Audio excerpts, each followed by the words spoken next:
டேய் master, rice ஏன்டா இவ்வளவு அதிகமா சாப்பிடுற? ஃபர்ஸ்ட் வெஜிடபிள் சாப்பிடுறா, அப்புறமா ரைஸ் சாப்பிடு, டயபிட்டிஸ் வந்துட போதுடா. டேய், ரைஸ் ஏன் இவ்வளவு அதிகமா சாப்பிடுறன்னு சொல்றியா? அதுல ஒரு நியாயம் இருக்கு. அதனடா ஃபர்ஸ்ட் வெஜிடபிள்ஸ் சாப்பிட்டுட்டு அப்புறமா ரைஸ் சாப்பிட சொல்றேன்? ஆமாண்டா, எப்பயுமே ஃபர்ஸ்ட் ஃபைபர் ஃபுட்ஸ் சாப்பிடணும், நெக்ஸ்ட் புரோட்டீனை சாப்பிடணும், கடைசியா தானே கார்ப்ஸ் சாப்பிடணும். இது என்னடா புதுசா இருக்கு? எப்படி சாப்பிட்டாலும் வயித்துக்குள்ள வந்து ஒன்னா மிக்ஸ் ஆகதான்டா போகுது. டேய், அது அப்படி இல்லடா. ஃபர்ஸ்ட் ரைஸ் சாப்பிட்டா பிளட்ல சுகர் ஃபாஸ்டா அப்சர்வ் ஆகி ஸ்பைக்ஸ் உண்டாக்குது, இன்சுலின் அனுப்பி அடக்கிறதுக்குள்ள போதும் ஆகுதுடா. அப்ப நீங்க சொன்ன மாதிரி ஃபைபர் ரிச் ஃபுட்ஸ் ஃபர்ஸ்ட் சாப்பிட்டா, ஃபைபர்ல முக்கியமா சாலிபிள் ஃபைபர் ஃபுட்ஸ் நம்ம சாப்பிட்டா அது ஸ்மால் இன்டெஸ்டைன்ல ஒரு ஜெல் மாதிரி சப்ஸ்டன்ஸை கிரியேட் பண்ணும்டா. அப்ப அது பிளட் சுகர் அப்சர்ப்ஷன் ஸ்லோ ஆகிடும். வேற லெவல் அது. என்னடா சொல்ற? அப்ப ரெண்டாவது புரோட்டீன் சாப்பிட்டா என்ன ஆகும்? புரோட்டீன் சாப்பிட்டா என்ன ஆகுமா? இப்ப பாரு, என்பா ஜிஎல்பி.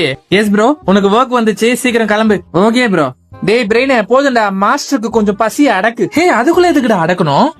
அடக்குடான்னு சொல்றேன். ஓகேடா, அடக்கி தொலைறடா. எப்பா ஸ்டமக் பிரேக்கப் போடுடா, ஸ்லோவா எம்டி பண்ணு, இல்லனா மாஸ்டர் நிறைய சாப்பிடுவான். ஓகேடா, நீ சொல்லிட்டல, அப்படியே பண்றேன். அவ்வளவுதான்டா. இதுக்கப்புறம் ரைஸ் சாப்பிட்டான்னா பிளட்ல சுகர் பொறுமையா அப்சர்வ் ஆகும், நானும் பீஸ்ஃபுல்லா ஒர்க் பண்ணுவேன்டா. என்னடா இது, ஜஸ்ட் ஆர்டரை மாத்தி சாப்பிட்டா இவ்வளவு நடக்குமா? ஆமாண்டா, வெயிட் லாஸ் பண்றவங்களுக்கும் சீக்கிரம் பசி எடுக்காது, டைப் 2 டயபிட்டிஸ் வர சான்ஸும் கொஞ்சம் கம்மியாகும். இட்ஸ் சயின்ஸ் டா.